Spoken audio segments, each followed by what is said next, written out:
What is the one secret to being happy?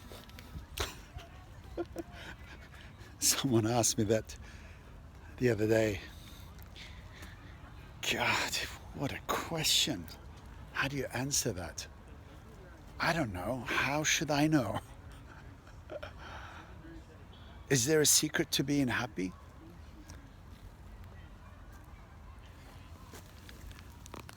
But if I was to try to answer that, how would I answer it? I mean, coming from someone who on occasion likes to, well, I wanted to say joke, but I don't know how much of a joke it is, who likes to say that I was born melancholy. So coming from someone who most of his life has been motivated by inner discontent, an internal kind of angst. Oh, that was nice. Cracked my back as I did that. Internal angst, internal confusion, a sense of being lost in this world. Where am I? Who am I? What am I? And there are reasons, probably. We can always find reasons for these things, but I'm more interested and have been more interested in the actual experience itself and the feeling itself, because it sits in me as if it were a sort of a slight, an offense on my being, on that which is experiencing this offense. I'm going to try and address this without being too abstract. It's very hard for me not to be too abstract because I am such a cerebral person. I like to explain my feelings, I like to explain my emotions, I like to describe this human experience.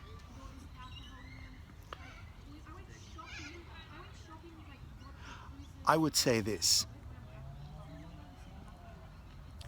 There are basics, there are foundations, there are certain things that we can be sure about. And they may not buy happiness, but we know that without them we struggle. And those things are a healthy human relating is one. Without being able to relate with human beings in a way which is amicable, which is win-win for both,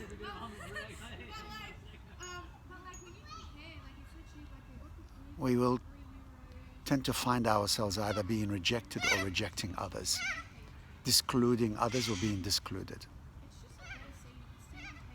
So that's one. Being able to relate to others in a win-win situation, in a way that allows both parties to feel recognized, to feel acknowledged. And for that to happen, we must learn to listen.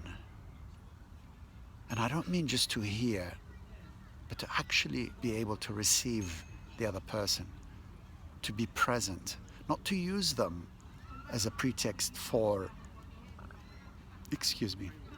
deciding what to say next, but to actually receive them without feeling or finding the need to add anything to what they have said, to simply be there for what they've said. Yes, that's how you see things, that's how you see the world, that's fine. There are many ways of viewing reality, there are many ways of experiencing reality. It's not just one perspective. Every single perspective is valid. The simple fact that it's what it is. There's not one way of looking at the world that is more right than the other. That is an illusion that so many people buy into. The idea that my perspective is the right perspective, according to you and you only. Even seemingly conflicting perspectives, they're so apparently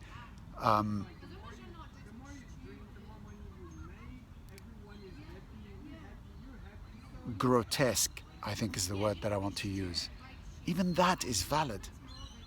All perspectives are equal. All perspectives are valid, from the lowest to the highest, by the simple fact that they are. So to receive another human being, to be present, and that is exactly what's needed in order to be able to receive. Because let's face it, we are full of ourselves. And by that, I don't mean necessarily in an egoistic sense. I mean, we are full of our own history, which is to say that we have a lot by means of which to be reactive. Someone says something we don't like, we've got something to draw on in order to react unfavorably, to find an offense with what they have said. So we need to become no one. We need to become empty when we're listening. And to be present means to be available to that person without, well, we can't be without our story entirely, but empty, to be present and to receive that person in a way that allows them to feel that they too matter. Of course, this is reciprocal.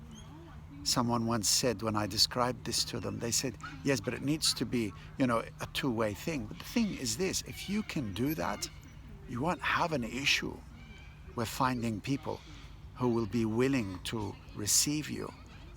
Because presence is just that, exactly what it means, presence.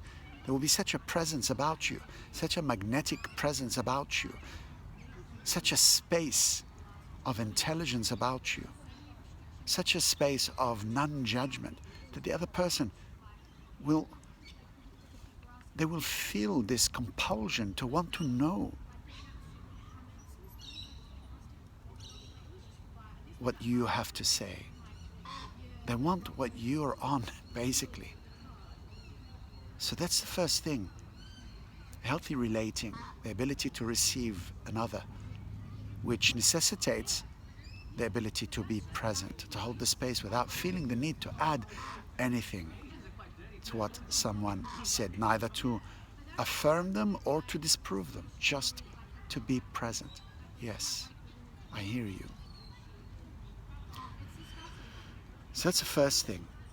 No one can doubt that that would be a very good thing to have. What's another thing that we know would be an advantage to have as opposed to a disadvantage?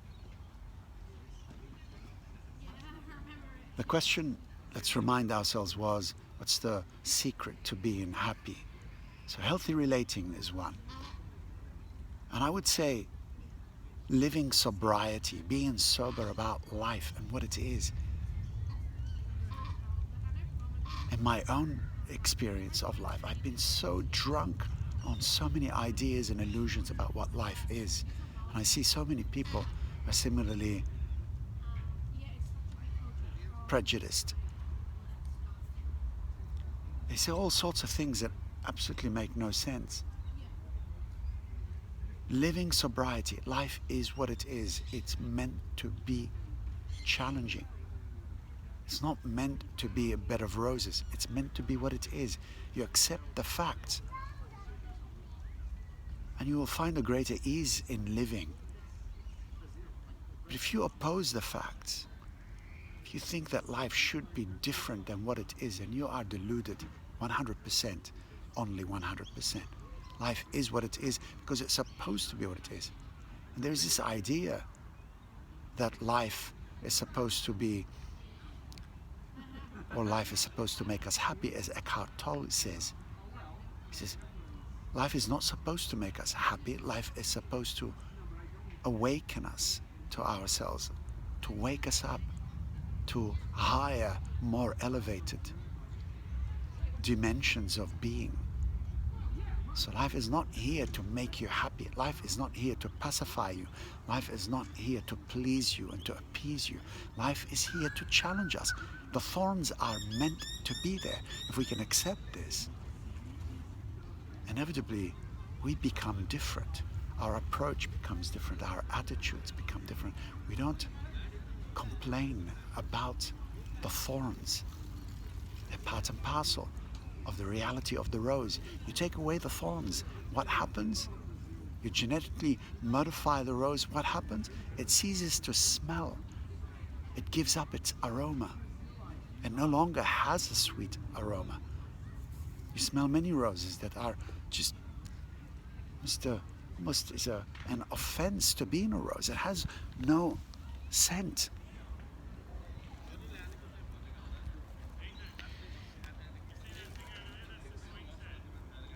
The most colorful corals in the world are those that are continuously being challenged by the ocean.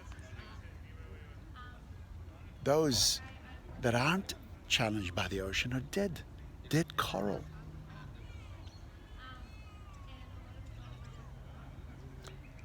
The wisest people have been challenged continuously. And if they're not challenged naturally by life, they create their own challenges. That's what meditation is. It's an internal prison. You cross your legs. You cease to move. You refuse to move.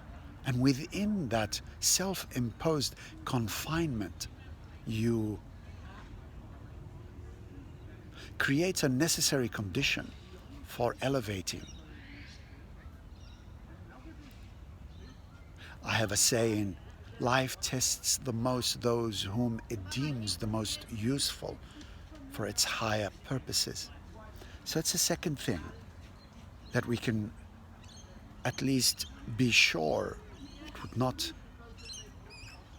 go against us to have. Living sobriety. Life is supposed to be what it is. What would another thing be? Practicality. Money. Wisdom. I don't think it would hurt to know something about money, how to make money, to be financially astute. I didn't learn anything about money. I knew nothing about money. And for most of my life, I struggled financially. I'm not complaining about this. My father didn't teach me anything about money, finances. I'm not complaining about this, because what I got from him was worth much more than that. He was a deeply introspective man. He was a deeply spiritual man, I would say. He had an incredible internal warmth. He walked in the street and people just nodded their head before him. He was such an incredible man with such a wonderful presence about him. I lived in that array of internal wisdom which he emitted. I may not have known it at the time. I may have even refused it.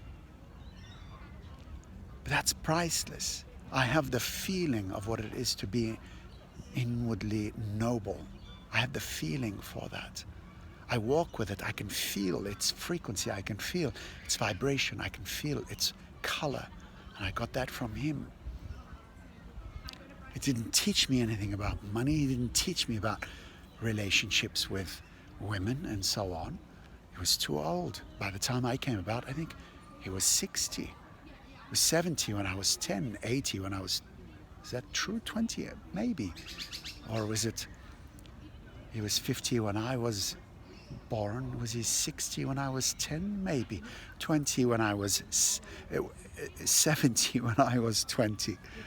So, you know, by the time I came around, he didn't have the patience to. I remember one time asking him, I was just starting to shave, and I said, how do you do it? And he sort of brushed me off. Didn't have the patience for that sort of stuff. So that's another thing. Financial matters. Money wisdom. Learning about money. Not dissing it the way some spiritualists, so many of those who are inclined towards spirituality tend to be, it's not all about money. I know it's not all about money. It's not at all about money. But it doesn't hurt to have some money so you can pay your rent. I mean, I'm facing that myself. And I'm having to readdress the lack. So I would say it would not hurt to have financial intelligence, to know about money, to read about money, how to use it, how to make it, how to invest it. That's a third thing. And the fourth thing is knowing what we know about the world out there, the stresses that we encounter, and I believe largely on account of our ignorance of the very things that we need to be equipped with, like financial matters, like relationship matters.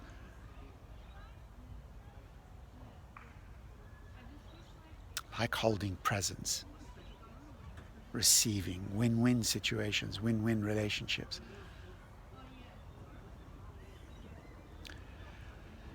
Knowing all of those things, that stress is a factor that we have to contend with. I would say knowing how to deal with stress. Knowing the facts about our emotional dimension, which is simply that no feeling lasts. No feeling lasts. Emotions come in order to release.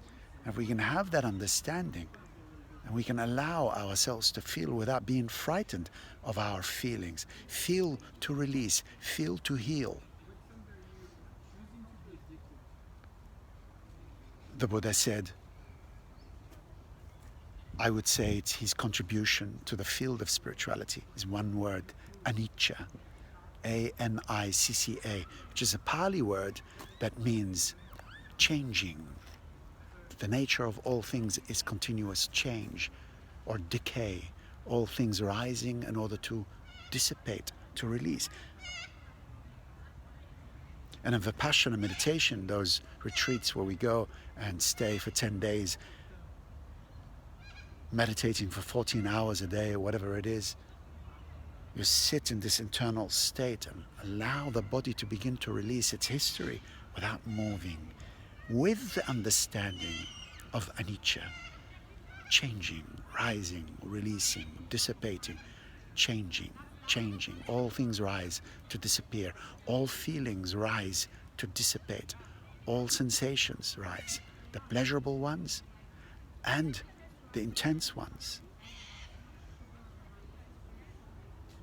And in that knowing and in that experience, you reframe your perception of pain, seeing the pain come up and release. You reframe and you realize that you're much more powerful than you ever imagined. We all are. We just don't know it yet. And with that, I would say it wouldn't hurt to know something about love. Specifically, romantic love, yes, but also love in friendships. And what is it as a fundamental power? What is it? I remember one time I was driving back home late at night. This is maybe 15 years ago. Lived in Bondi, driving back home, feeling a bit lonely. And a question of love was surfacing for me, going back home alone, that sort of thing. And a kind of definition of love, a definition of love was revealed to me, availed itself. And it was that, well, I can know love by its opposite. Not as a word like hate, but as a force. What is the opposite of love? Opposite of love is that which causes things to disperse. It's that which causes things to separate.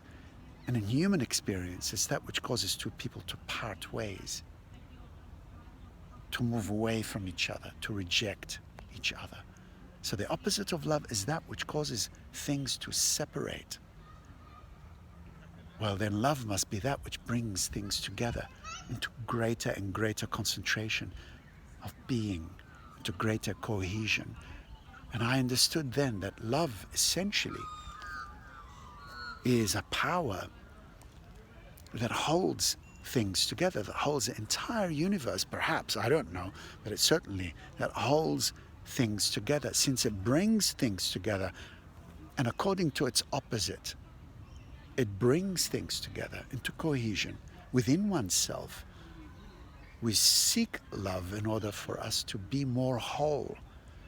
And we think that by loving another or gaining the love of another, we will find that missing part. But love is an internal experience of cohesion. And it is very, very true that for me, in the experience of presence, and I'll explain maybe in some other video what my experience of presence is and what it's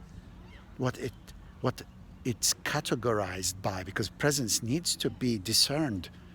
Actually, it's not an idea. You need to be able to discern it. You need to be able to recognize it in your person. If you cannot recognize presence in your person, chances are it's an idea, a theory.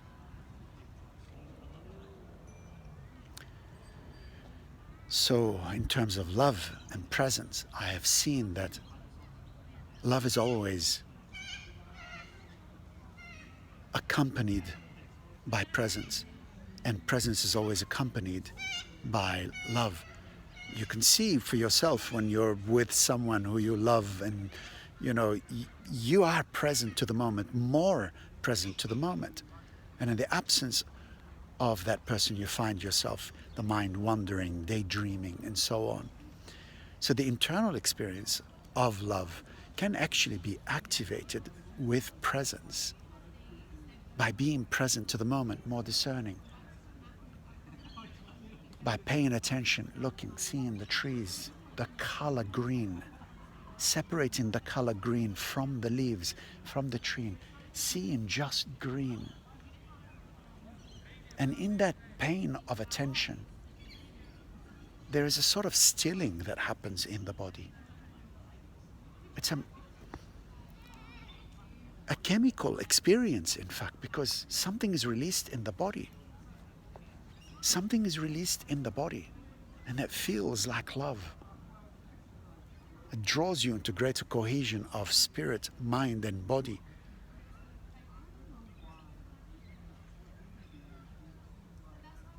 And joy is also there. For me specifically, joy is there.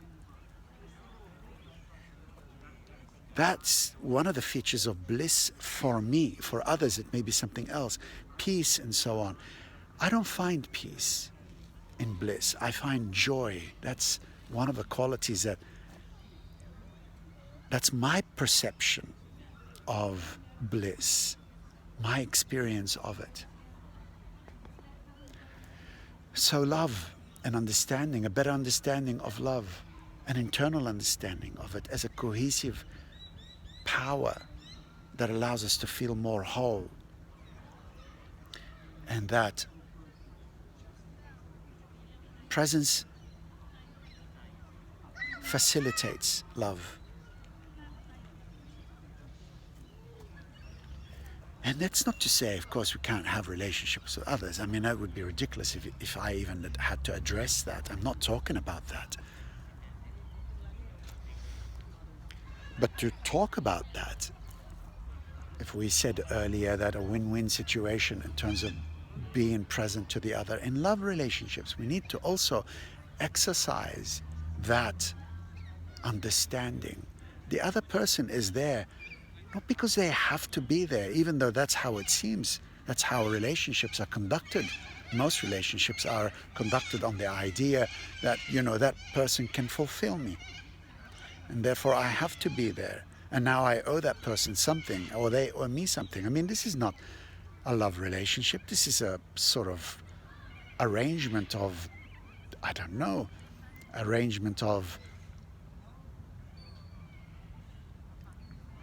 illusion based on the idea that that person can complete me in some way. No one can complete you.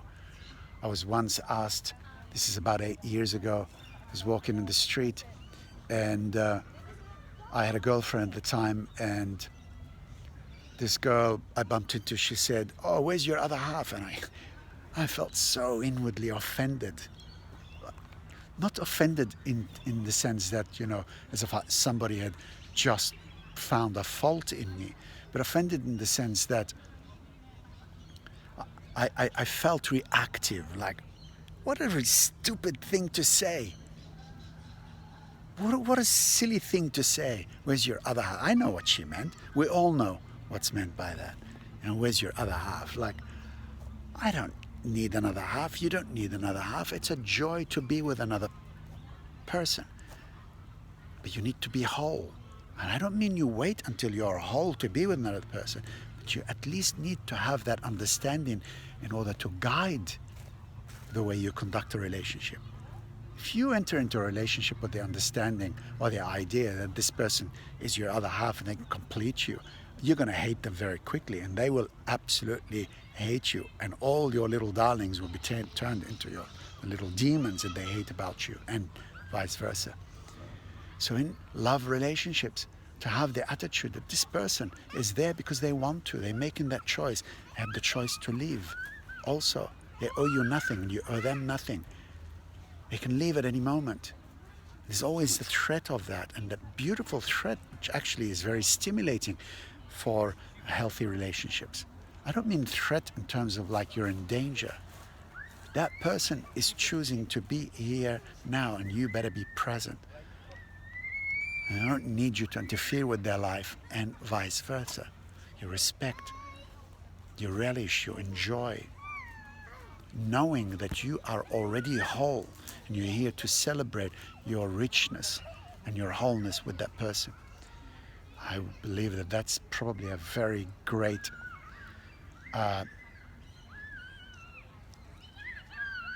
part of this.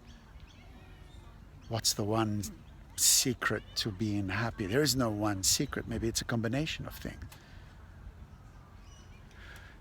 And other things, obviously, but this has already gone to 27 minutes. But if there is one thing if I had to sum up all of this, I would say just forget about the idea of happiness, because it doesn't exist. It's just a concept. It's a concept that can make you miserable and unhappy if you chase it. Let it go. Be practical and wise instead. Living wisdom. Be practical and wise instead.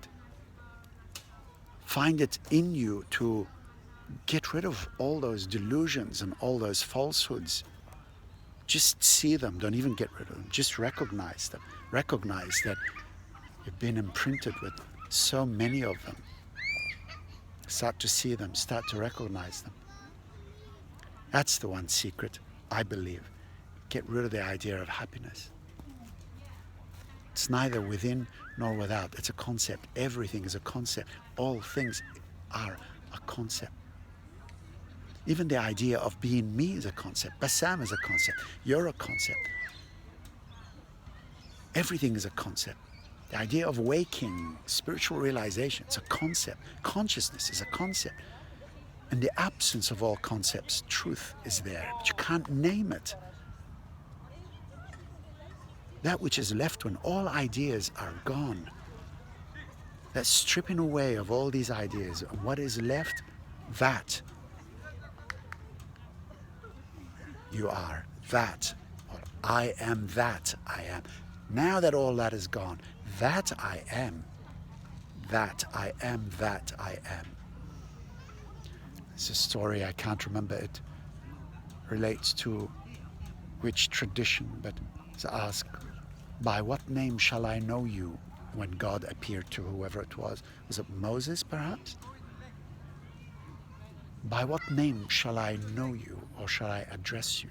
And the answer that God offered, the concept of God as a concept, but the force, the great, whatever it is, said, shall know me by name, that I am that I am. I am that I am. And what that simply means is that in the stripping away and the removing of all labeling, all languaging. What is left is that primal, what the Taoists call the Tao. That which can be named is not the Tao. Because anything, truth, the minute we give it a name, it becomes conceptual, becomes an abstraction of, becomes an idea, it becomes an intellectual concept.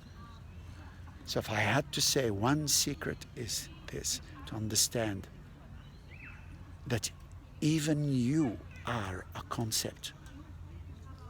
Bassam is a concept of body, is a concept of mind. Mind is a concept of consciousness. Consciousness is a concept of the primal, whatever it is.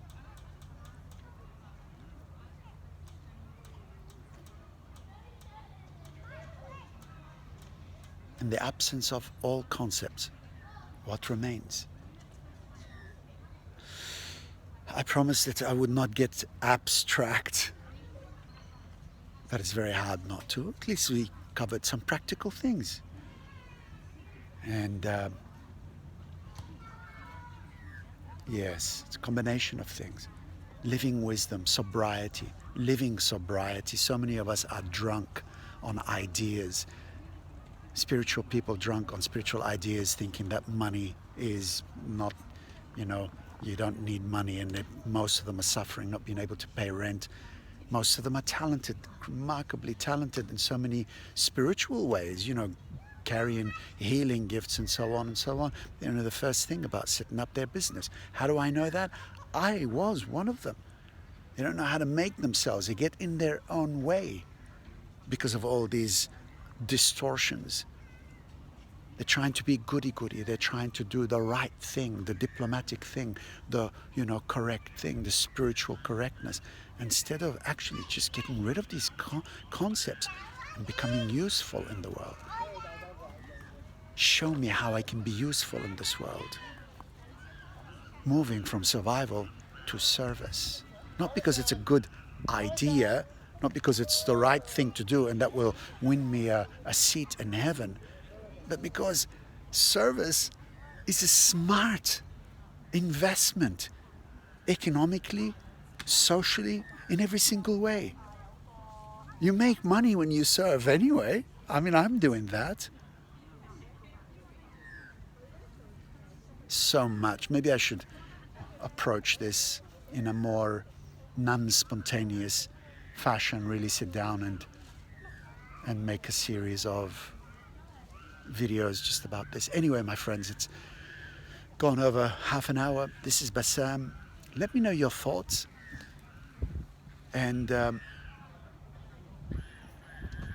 that's it. Take care. This is Bassam. Bye-bye.